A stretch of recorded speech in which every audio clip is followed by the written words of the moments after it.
بسم اللہ الرحمن الرحیم۔ السلام علیکم ورحمۃ اللہ وبرکاتہ۔ الحمدللہ رب العالمین والعاقبۃ للمتقین والصلاۃ والسلام علی اشرف الانبیاء والمرسلین۔ قال النبی صلی اللہ علیہ وسلم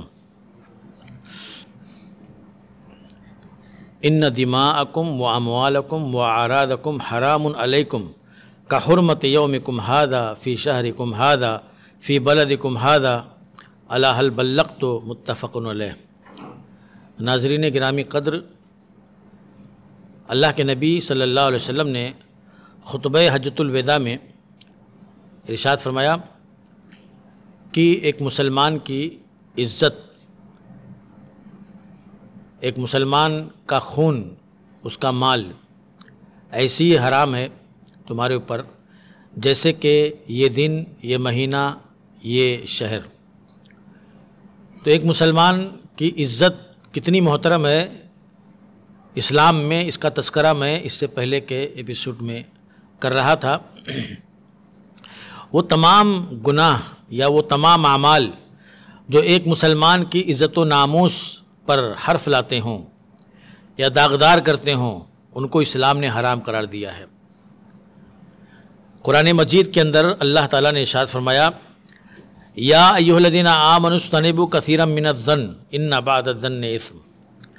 اے لوگوں جو ایمان لائے ہو، بہت زیادہ گمان کرنے سے بچو، کیونکہ بہت زیادہ گمان کرنے سے بچو کیونکہ بعض گمان گناہ ہوتے ہیں۔ اللہ تعالیٰ نے اپنے کلام میں بدگمانی سے یا بہت زیادہ گمان کرنے سے روکا ہے۔ کیوں؟ اس لیے کہ بدگمانی بھی ایک انسان کی عزت و ناموس کو داغدار کرتی ہے۔ آدمی اچھا گمان رکھے تو اچھی بات ہے، لیکن بدگمانی، بری رائے قائم کرنا، برا سوچنا، کسی کے بارے میں برا اندازہ لگانا، غلط اندازہ لگانا، یہ دراصل اس کی عزت و ناموس سے تعلق رکھتا ہے، اس کے وقار سے تعلق رکھتا ہے، اور بدگمانی کو اسلام نے حرام قرار دیا ہے۔ کیونکہ انسان بدگمانی اگر کسی کے بارے میں کر لے گا تو ظاہر سی بات اس کو بولے گا بھی، اس کو بیان بھی کرے گا، اور اس بدگمانی کو اپنے تقویت پہنچانے کے لیے وہ اس کے پیچھے بھی رہے گا، اس کی جاسوسی بھی کرے گا، اس کے ٹو میں بھی رہے گا۔ آپ تصور کریں کہ کس طرح سے وہ عمل جو ایک انسان کی عزت کو، اس کے وقار کو، اس کے ناموس کو ٹھیس پہنچاتا ہے، اس کو حرام قرار دیا گیا ہے اور اس سے منع کیا گیا ہے۔ اسی طرح سے اللہ تعالیٰ نے فرمایا کہ وَلَا تَجَسَّسُوا، اور جاسوسی مت کرو۔ جاسوسی بھی دراصل ایک مسلمان کی عزت و ناموس کو داغدار کرتی ہے۔ جب کسی انسان کی جاسوسی کی جائے گی، کسی انسان کے پیچھے پڑ کر کے اس کے عیوب تلاشے جائیں گے، اس کے زندگی کے بارے میں، اس کے اعمال اور اس کے حرکات کے بارے میں جاننے کی کوشش کی جائے گی، پردے کے پیچھے نگاہ ڈالنے کی کوشش کی جائے گی، تو ظاہر سی بات ہے وہ کبھی نہ کبھی تو اس کی زد میں آ ہی جائے گا، کبھی نہ کبھی کوئی اس کا عمل اس کے لیے رسوائی کا، ذلت کا باعث بن جائے گا۔ تو جاسوسی سے منع کیا اسلام نے، کیونکہ جاسوسی بھی ایک مسلمان کی عزت و ناموس کو داغدار کرنے والی ہے۔ اسی طرح سے اللہ تعالیٰ نے فرمایا کہ وَلَا يَغْتَبْ بَعْضُكُمْ بَعْضًا، کوئی کسی کی غیبت نہ کرے، کوئی کسی کی اس کے پیچھے برائی نہ کرے۔ غیبت کیا ہے؟ ذکر کا اخاک بما یکرہ، تمہارا اپنے بھائی کا تذکرہ اس انداز میں کرنا کہ وہ سنے تو اس کو برا لگے، یہی غیبت ہے۔ اور غیبت سے کیسی نفرت دلائی گئی ہے؟ غیبت کی کراہت اور شناعت کو بیان کرنے کے لیے اللہ تعالیٰ نے کیا اسلوب اپنایا ہے، آپ غور کیجئے۔ اللہ فرماتا ہے کہ کوئی کسی کی غیبت نہ کرے۔ ایحب احدکم ان یاکل لحم اخیہ میتا، کیا تم میں کوئی اس بات کو پسند کرتا ہے کہ اپنے مرے ہوئے بھائی کا گوشت کھائے؟ فَكَرِهْتُمُوهُ تو تم اس کو ہمیشہ ناپسند کرو گے۔ آپ اندازہ کیجئے کہ کس طرح سے ایک عمل جو کسی مسلمان بھائی کی عزت کو داغدار کر سکتا ہے، اس کے بارے میں اللہ تعالیٰ نے کتنا سخت جملہ کہا ہے، کتنے سخت اسلوب میں اس کا تذکرہ کیا ہے کہ تم اپنے مرے ہوئے بھائی کا گوشت کھاتے ہو اگر تم کسی کی غیبت کرتے ہو، کسی کی برائی کرتے ہو۔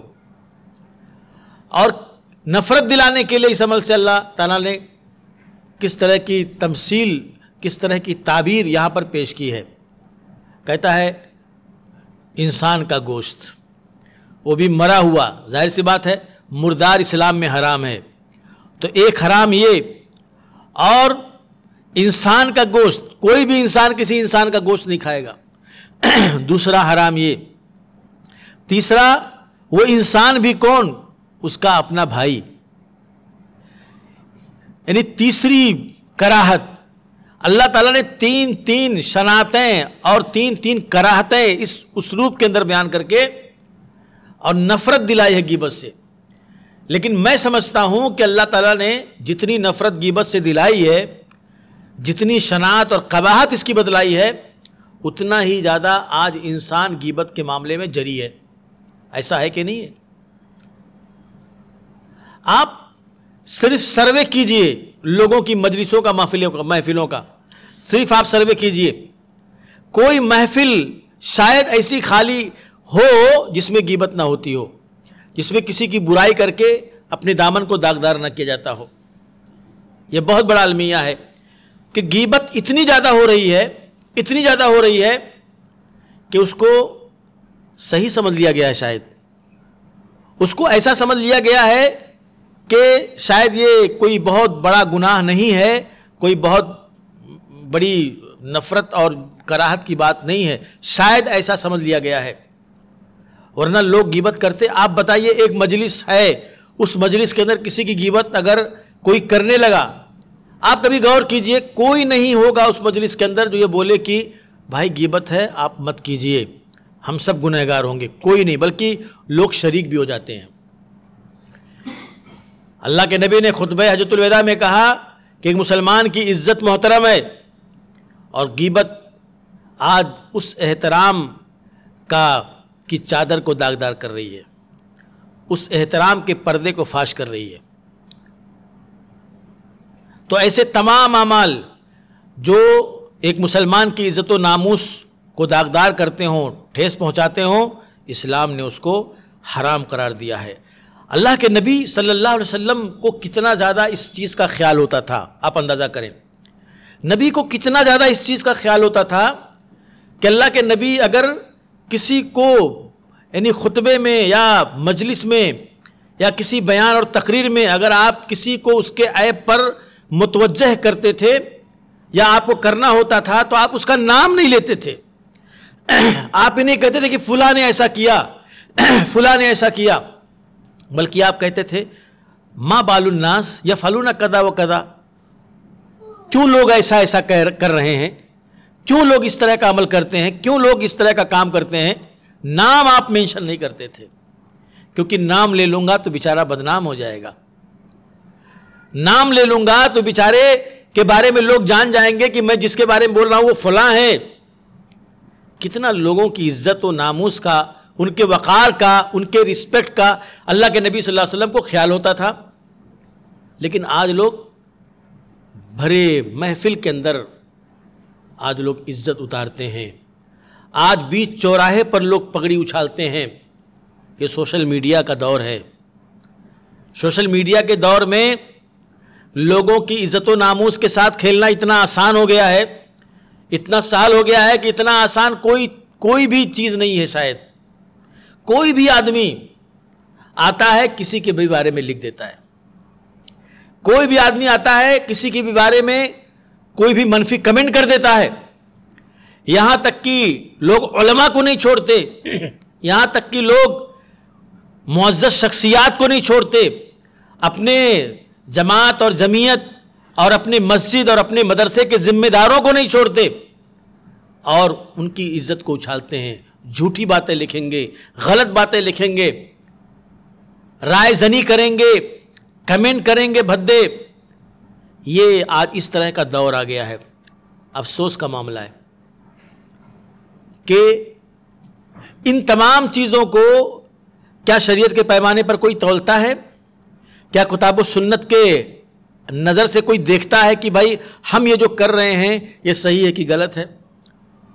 ہم یہ جو کسی شخصیت کا نام لے کر کے اور اس طرح کی غلط باتیں کر رہے ہیں، اہانت آمیز باتیں کر رہے ہیں، تذلیل آمیز باتیں کر رہے ہیں، کیا اسلام ہم کو اس کی اجازت دیتا ہے؟ اسلام کبھی اس کی اجازت نہیں دے گا۔ وہ تو انسان کی، ہر کسی کی عزت کو، اس کے ناموس کو محترم اور معزز قرار دیتا ہے۔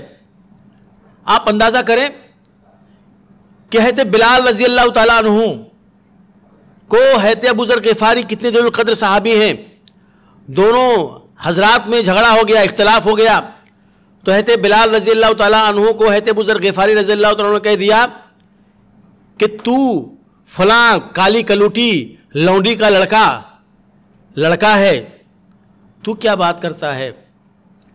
یہ بات حضرت ابو ذر غفاری رضی اللہ تعالیٰ عنہ نے کہہ دی۔ حضرت بلال رضی اللہ تعالیٰ عنہ کو یہ بات اللہ کے نبی صلی اللہ علیہ وسلم کو پتہ چلی تو اللہ کے نبی صلی اللہ علیہ وسلم نے ابو ذر غفاری رضی اللہ تعالیٰ عنہ کو بلایا اور کہا انکم رون فیک الجاہلیہ، تم تو ایک ایسے انسان ہو کہ تمہارے اندر جاہلیت کے کیڑے بھی مجھے نظر آ رہے ہیں، تم کیسے یہ بات کہہ سکتے ہو بلال کو؟ حضرت ابو ذر غفاری رضی اللہ عنہ کو بہت افسوس ہوا، بہت دکھ ہوا، اور پھر وہ بلال رضی اللہ عنہ کو تلاش کر کے ڈھونڈ کر کے ان کے پاس گئے اور ان کو گلے سے لگا کر کے چومنے لگے اور کہا بلال مجھے معاف کر دو۔